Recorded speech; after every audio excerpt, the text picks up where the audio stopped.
especialista en terapia gestal e integrativa y bueno, es codirector de la Escuela de Psicología Aquaria y hoy está aquí para hablarnos de terapia gestal. No sé si alguno de vosotros conocéis, Amaya sí conoce, por aquí creo que hay más gente, pero otros no, y creemos que puede ser una oportunidad para conocer pues otra forma de hacer terapia, otra forma de hacer psicología, que vosotros tengáis también la oportunidad de conocerlo como yo la estoy teniendo. Para mí está siendo un proceso de descubrimiento y de crecimiento personal muy importante. Esto va a ser una pincelada, pero bueno, por aquí se empieza, y brindaros esta oportunidad y cómo no agradecerle a Teo porque esté hoy aquí. Yo se lo agradezco personalmente y también en nombre de la asociación, por supuesto. Bueno, pues muchas gracias por vuestra invitación, lo primero, ¿no? Para mí también es una satisfacción estar aquí y poder hablaros un poco pues de lo que hago, de lo que me interesa.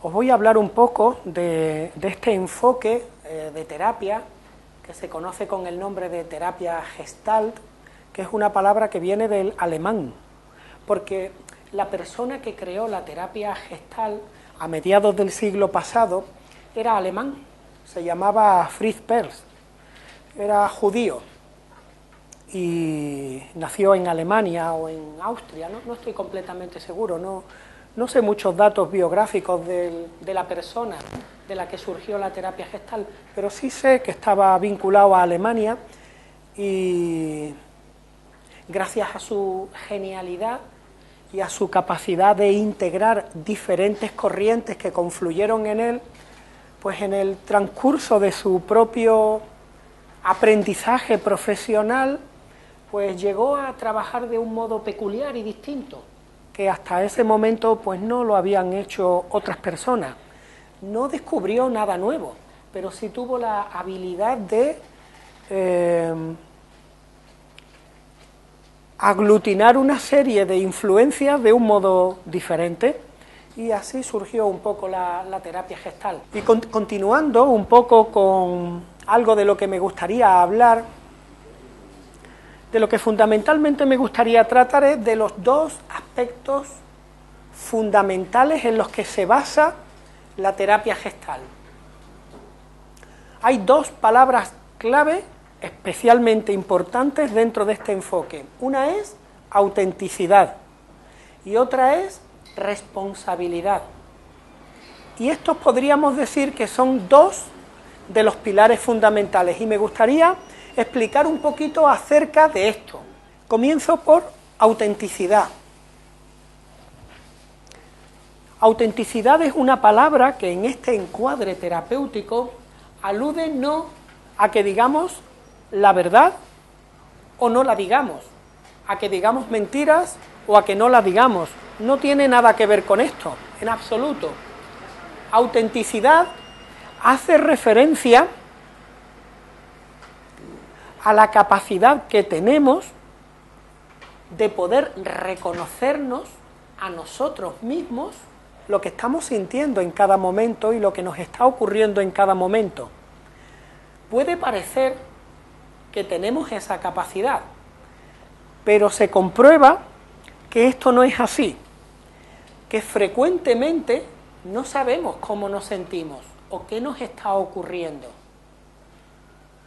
que podemos estar metidos sin darnos cuenta en un enfado y estar diciendo que no estamos enfadados, o estar en una conversación con una persona y estar sintiendo tristeza y sin embargo estar poniendo una cara de felicidad, una sonrisa. Nos damos cuenta que no siempre somos capaces de decirnos a nosotros mismos qué estamos sintiendo en cada momento. Y desarrollar la capacidad de poder reconocer en cada momento cómo nos sentimos es muy importante, porque es la única manera en la que podemos ser honestos con nosotros mismos, y ya veremos si queremos serlo con quien tengamos delante o no. Pero eso no es tan importante, porque eso ya lo podremos decidir, y nos vendrá bien en un caso hacerlo o en otro caso no hacerlo. Me refiero al ser honesto. Pero claro, antes de poder ser honesto con cualquier persona, necesito poderlo ser conmigo mismo. Sin poderlo ser conmigo mismo, ya no existe ni tan siquiera la oportunidad de poderlo ser con otro. Si yo me estoy diciendo a mí mismo estoy feliz y me estoy ocultando un enfado, pues no es que le esté mintiendo a la persona que tengo delante, es que el primer engañado soy yo. Y de ahí que incluso aunque crea que digo la verdad a una tercera persona, le estoy mintiendo, pero no hay ánimo tampoco de hacerlo, es que no me puedo dar cuenta literalmente de que me encuentro en ese estado de ánimo. Esto es a lo que llamamos autenticidad. Y otra palabra importante que ya he mencionado es responsabilidad. Y están muy relacionadas, aunque aparentemente no lo parece.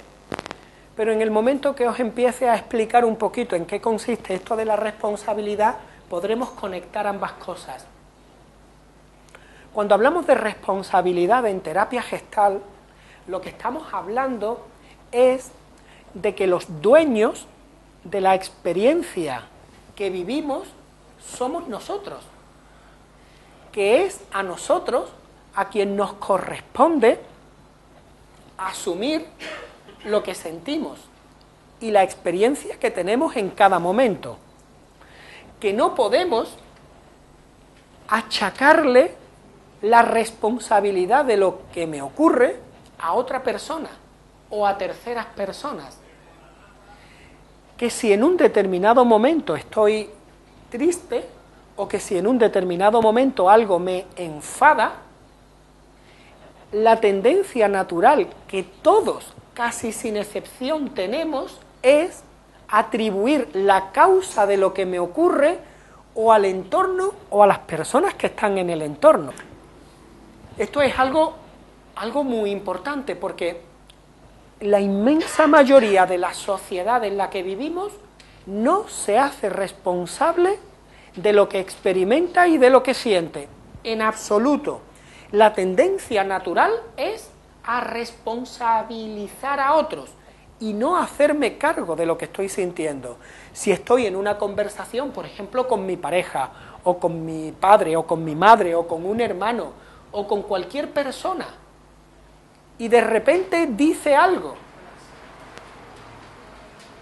con lo que me enfado, la mayoría de las personas van a tender a no digas eso, o cómo es que dices eso, o eso me enfada, y van a, por así decirlo, achacar la culpa de lo que me pasa a la persona que ha dicho lo que me ha molestado. Sin embargo, esto es una equivocación. Y esta equivocación básica en la que todos vivimos nos causa mucho malestar. Nos causa mucho malestar. Os pongo un ejemplo. Una pareja. Y él se enfada con su pareja porque su pareja le dice pues que ha quedado a tomar un café con un amigo. Y él se enfada y no quiere que vaya con ese amigo a tomar un café, porque eso le enfada. ¿Cuál es la causa o motivación de ese enfado? Habitualmente, la inmensa mayoría de las personas van a decir, pues si a mí me enfada que mi pareja salga a tomar un café con esta otra persona, pues que mi pareja no salga a tomar ese café con esa persona y entonces yo me relajo y me quedo tranquilo. Pero ojo, porque así yo no me estoy haciendo responsable de mi sentimiento. Estoy haciendo responsable de mi sentimiento a esa otra persona. Y lo que hago es intervenir en la otra persona para que deje de hacer aquello que me molesta y me siente mejor. Pero en realidad, el que mi pareja salga a tomar un café con otra persona, chico o chica, da igual, eso necesariamente no es motivo de enfado. De hecho, otras personas podrían no solamente no enfadarse, sino incluso verlo estupendamente. ¿Se puede enfadar? Sí, pero la responsabilidad del enfado, ¿de quién es?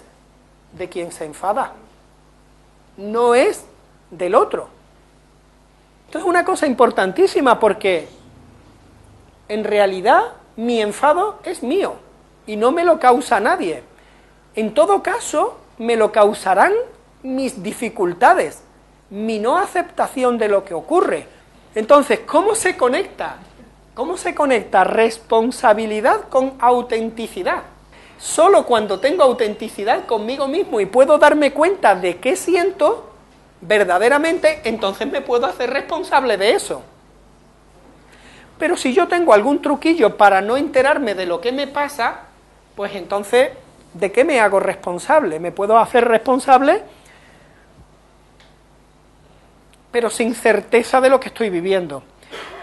La autenticidad es como una especie de antídoto para el autoengaño. Y engañarnos nos engañamos todos. Y todos nos contamos muchas historias acerca de lo que nos ocurre. ¿Por qué? Pues porque por diferentes motivos, a lo largo de nuestra vida, hemos ido teniendo una serie de experiencias que algunas nos han resultado agradables y otras nos han resultado desagradables. Las que nos han resultado desagradables, en algunos casos, pues hemos tendido a evitarlas en el futuro. O si cuando hemos sido pequeños, pues hemos experimentado castigos o censuras intensas por comportarnos de determinadas maneras, pues entonces posiblemente hemos buscado forjarnos a nosotros mismos con una imagen de nosotros mismos de que no hacemos tal o cualquier cosa, o que no somos de esta manera o que no somos de la otra. Pongo un ejemplo para que se vea mucho más claro.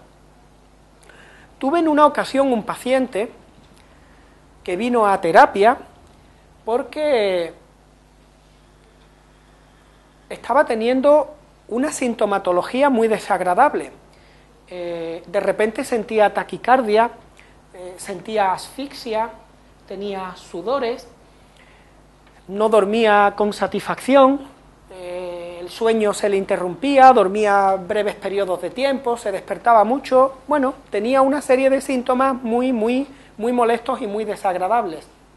Pero cuando él empezó a contarme acontecimientos de su vida, él me contó que hacía algo más de un año antes de venir a la sesión, su pareja tuvo un accidente de tráfico y murió. Entonces, yo le pregunté cómo había afectado eso a su vida. Y hablando con él en diferentes sesiones, yo me di cuenta de que él no había podido llorar la muerte de su novia, que había tenido lugar de una manera bastante dramática, porque había salido con unos amigos y el coche pues se salió de la carretera, no se sabían muy bien los motivos, pero se salió de la carretera y se cayó por un barranco y ella y las personas que iban con ella pues fallecieron en ese accidente. Entonces era una chica con la que él había mantenido una relación por muchos años. Y fue una cosa absolutamente imprevista, nadie se esperaba que ocurriera una tragedia de ese tipo. Aunque sabemos que estas cosas ocurren y ocurren cotidianamente, pero nunca pensamos que nos van a ocurrir a nosotros. A este chico le ocurrió y su novia pues falleció de esta manera. Un año y pico después, cuando estaba en sesión conmigo, él me contaba que no había podido llorar la muerte de su novia, y poco a poco, conforme fuimos hablando, estos síntomas se le acentuaban mucho y eran mucho más intensos después de haber tenido algún encuentro con algún familiar de su pareja muerta, cuando se encontraba su madre o se encontraba su padre o quedaba con alguno de sus hermanos. De repente, cuando tenía algún encuentro con algún familiar de su chica fallecida, acto seguido todos estos síntomas se le acentuaban mucho, pasaba noches peores, tenía más taquicardia, tenía más malestar. poco a poco fuimos descubriendo, conforme fueron pasando las sesiones, pues que él había recibido de niño un mandato muy claro de no se puede llorar. No se puede llorar. Él tenía una idea de que llorar era una debilidad, o que llorar era algo que si se lo permitía implicaba para él, pues como que la gente no lo iba a querer. Eso lo había aprendido en su familia, en su núcleo familiar. Él tenía un padre que era militar, era un hombre, según contaba él, bastante rígido. Entonces, bueno, de alguna manera, él aprendió que llorar no era algo aceptable. Entonces, ¿qué ocurre? Pues que él durante mucho tiempo tuvo que desarrollarse con esta idea, con la idea de que llorar no era aceptable y que si lloraba, las personas que lo vieran llorar no lo iban a aceptar o no lo iban a apreciar o lo iban a considerar como una persona pues no válida o no aceptable. Pero esta era la idea que él tenía en su cabeza. Realmente él no sabía si lloraba delante de alguien lo que iba a suponer para esa persona verlo llorar. En realidad él no sabía esto, pero la idea y la creencia que tenía dentro de sí es que esto no era algo válido o no era algo aceptable. Cuando esto lo tenemos aprendido desde muy pequeños, llega un momento en que a la vida hay que responder con tanta agilidad que llega un momento en que me olvido que no me puedo permitir eso y aprendo y automatizo una respuesta que no tiene que ver nada con eso. Es decir, que sin darnos cuenta, a lo largo de nuestro aprendizaje, vamos creando comportamientos que ocultan lo que no nos podemos permitir. ¿Me seguís? Es decir, por ejemplo, ese hacerse duro era una manera de evitar entrar en el dolor, pero llega un momento en que eso se olvida y la persona no es consciente de que se está haciendo el duro como una manera compensatoria de evitar el llanto, porque para él puede ser una situación de ridiculez o de vergüenza o de sentirse, no sabemos cómo, pero la cuestión es que no se lo puede permitir y entonces aprende a hacer otro comportamiento diferente totalmente opuesto. Cuando en terapia gestal hablamos de autenticidad, lo que nos estamos refiriendo es a la capacidad que tenemos en el proceso terapéutico de descubrir esos comportamientos que estamos evitando. Porque si la vida me plantea una situación en donde la conducta normal es una conducta que tengo prohibida, ¿cómo voy a enfrentarme adecuadamente a esa situación? Como le ocurrió a esta persona.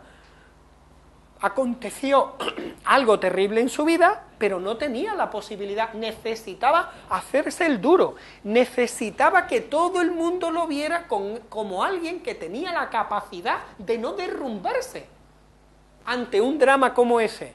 Pero claro, ¿cómo no derrumbarse ante un drama semejante? Pues ya no podía más. Cuando llegó a terapia estaba sosteniendo el derrumbarse. De hecho, básicamente el proceso terapéutico fue simplemente atravesar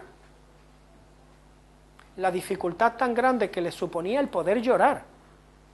Cuando realmente pudo llorar, cuando realmente se pudo entregar al dolor que le suponía la pérdida de su pareja, la sintomatología que estaba experimentando se dio muchísimo, porque de repente es como no tener que contener algo, es no tener que tapar algo. Esto es autenticidad.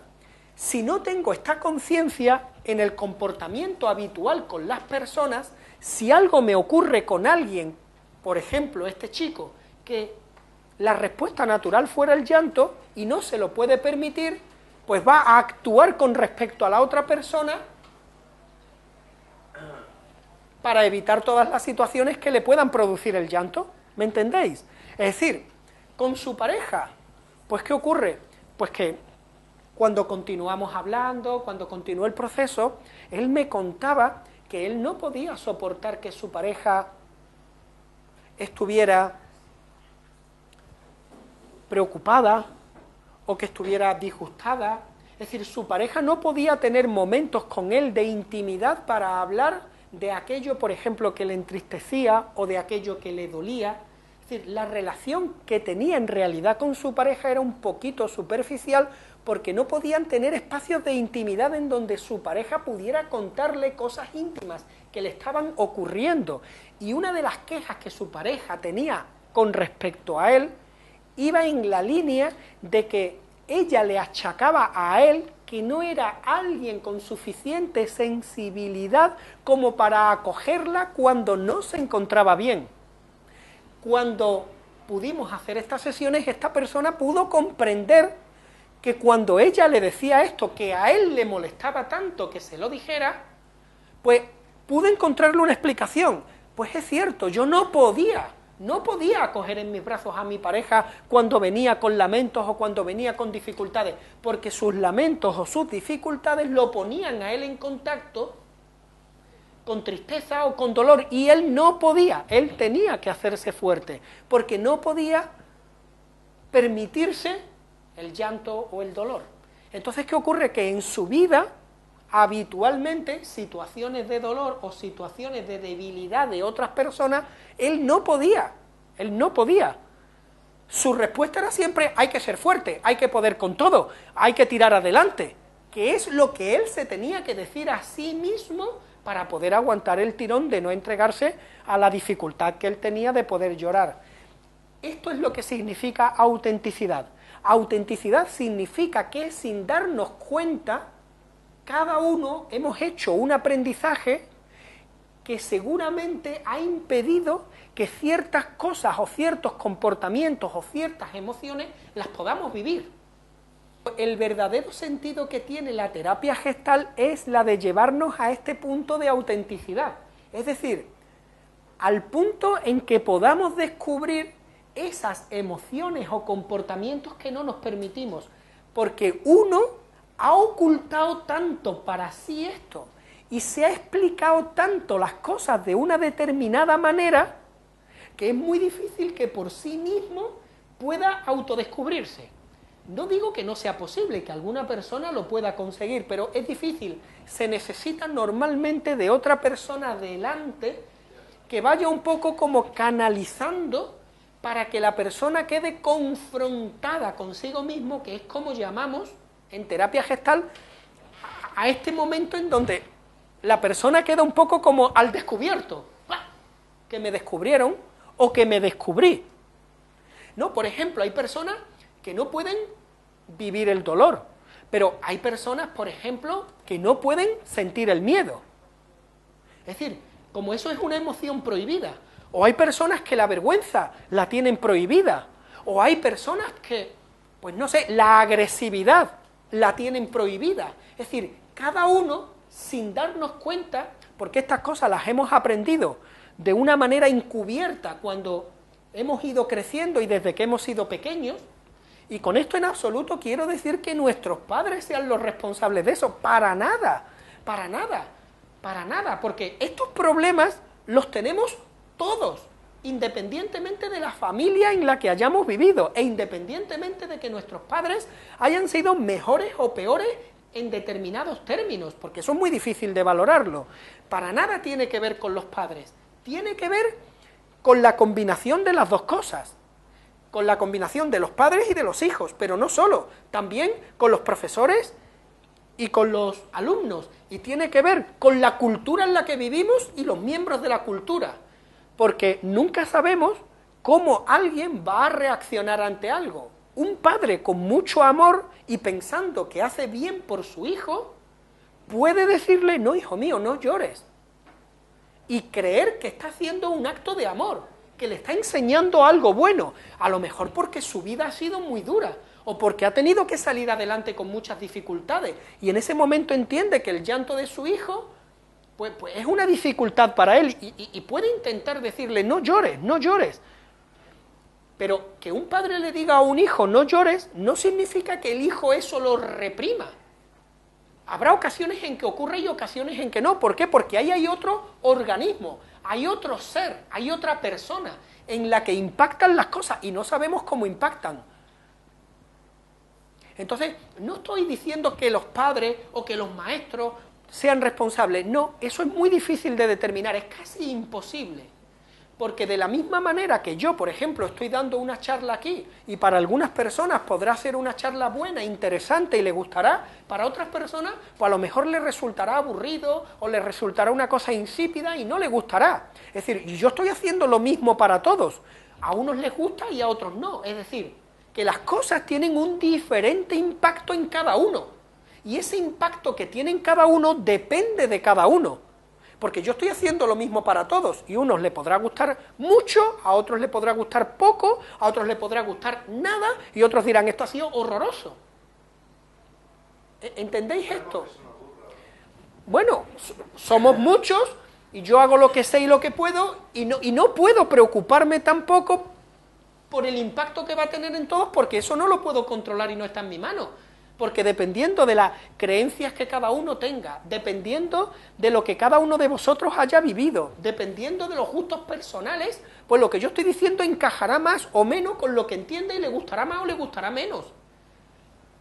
Por eso voy a que los padres, cuando actúan con los hijos, actúan de una manera, y ahí no está la responsabilidad o la causa de los malos aprendizajes que hagamos necesariamente. ¿Por qué? Porque ahí hay otro organismo que da una respuesta a eso, y la da de una manera idiosincrática y particular.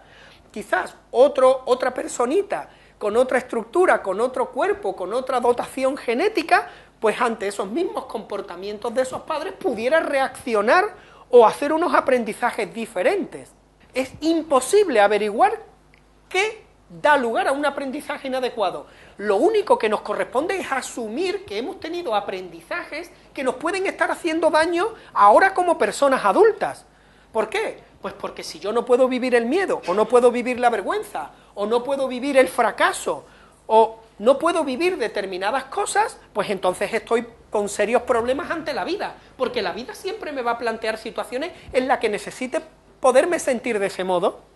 Entonces, en la terapia gestal, una de las cosas que prioritariamente hacemos es acompañar a la persona a que pueda tomar conciencia de qué aprendizajes ha hecho que puedan estar sentándole mal, en el sentido de que haya cosas que no puede vivir.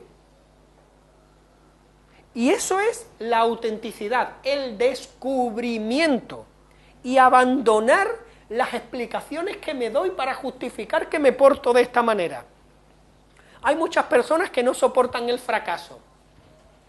Pues no sé, a lo mejor es porque sus padres, o porque en sus colegios, o porque sus abuelos, o porque en el sitio donde le tocó vivir lo que veía era mucha gente exitosa. Imaginaros que esta persona que no puede experimentar el fracaso se matricula en unos estudios y no los puede sacar adelante por las circunstancias que sean, pues porque no puede estudiar, porque enferma, porque... Pero no se puede decir a sí mismo no puedo con esto, o no puedo fracasar.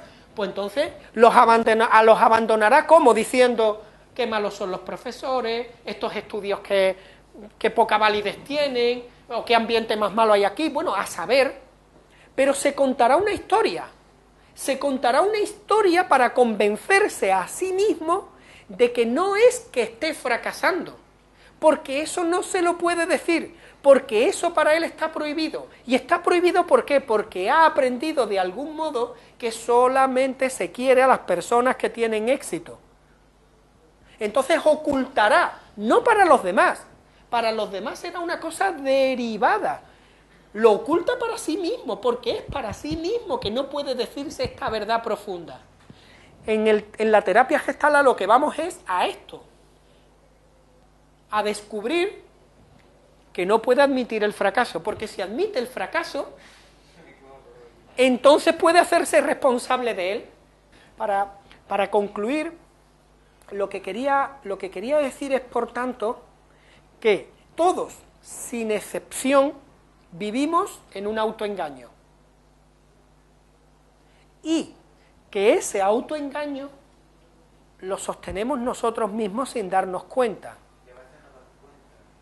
Ojalá, cuando nos damos cuenta, cuando nos damos cuenta es cuando se abre la oportunidad de que vayamos por otro camino y las cosas empiecen a poder ser diferentes. Claro que no es tarde, al contrario, nunca es tarde realmente, siempre hay la oportunidad de darnos cuenta de cómo nos engañamos y de cómo nos decimos lo que no es. Pero en el momento en que podemos decírnoslo, aparece la responsabilidad, me tengo que hacer cargo. Es decir, vivimos demasiado culpando a los demás de lo que me ocurre. Es decir, si yo, por ejemplo, no pudiera permitirme la sensación de fracasar en algo, ¿cómo voy a consentir que venga un compañero de trabajo y me haga, por ejemplo, una crítica sobre lo que estoy haciendo? ¿Entendéis? En el momento que diga, mira, fulanito o menganito, pues yo creo que esta cosa no la has enfocado bien, o creo que esto tendría que ser de otro modo, Eso, para alguien que no se puede permitir el fracaso, es terrible. Pero claro, en lugar de decirse a sí mismo, ¿cómo es que lo que me está diciendo este compañero es tan molesto para mí? En lugar de decir eso, ¿qué hace? Pues no, estás equivocado. O no, pues esto tiene que ser así. Puede incluso vivir un enfado, porque se siente amenazado, porque hay alguien que está pensando que puede estar fracasado, ¿entendéis?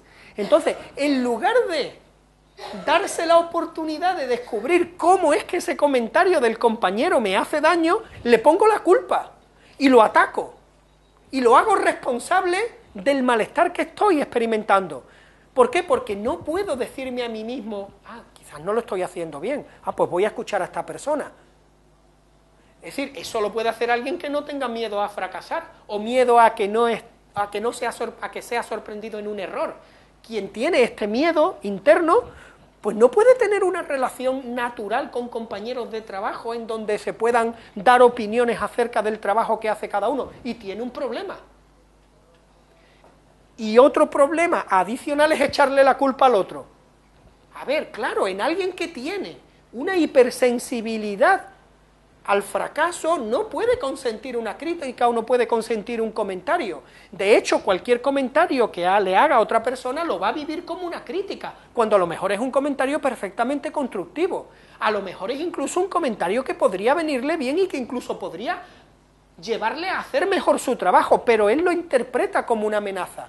De repente está culpando a alguien de algo, pero no porque el otro haya hecho nada indebido o tenga realmente la responsabilidad de lo que me pasa, sino simplemente porque el otro me está poniendo en la situación de que yo no puedo vivir algo. No puedo vivir ser descubierto en un error, o nadie puede decir algo que no sea como que lo estoy haciendo bien. ¿Vale? Entonces, la terapia gestal tiene esta doble vertiente. Primero, hacerme consciente de qué cosas no puedo vivir y cómo no poder vivir eso está afectando seriamente a mi vida, para pasar a hacerme responsable de eso. Y en lugar de acusar a los demás, hacerme la pregunta, ¿cómo es que yo, con estos años que tengo, me molesto por esta cosa? Y ahí es donde se abre la oportunidad de descubrirlo. Si puedo descubrirlo, a lo mejor empiezo a tener energía para decir, oye, pues quizás no sea tan malo pues que alguien me haga una crítica, porque es más malo todavía enfadarme, o es más malo todavía pelearme con un compañero, o es más malo todavía que cada vez que llegue a la oficina por las mañanas tenga caras largas con alguien, o que no pueda ir a desayunar con alguien, o que tenga que estar totalmente preocupado de estar esquivando a alguien, porque eso complica mucho la vida, cuando todo ha sido a lo mejor simplemente porque no he aceptado una valoración que no es positiva de lo que estoy haciendo, ¿entendéis? Por eso, hacernos responsables de lo que vivimos como algo propio. Así que esto es la terapia gestal así muy sucintamente, pero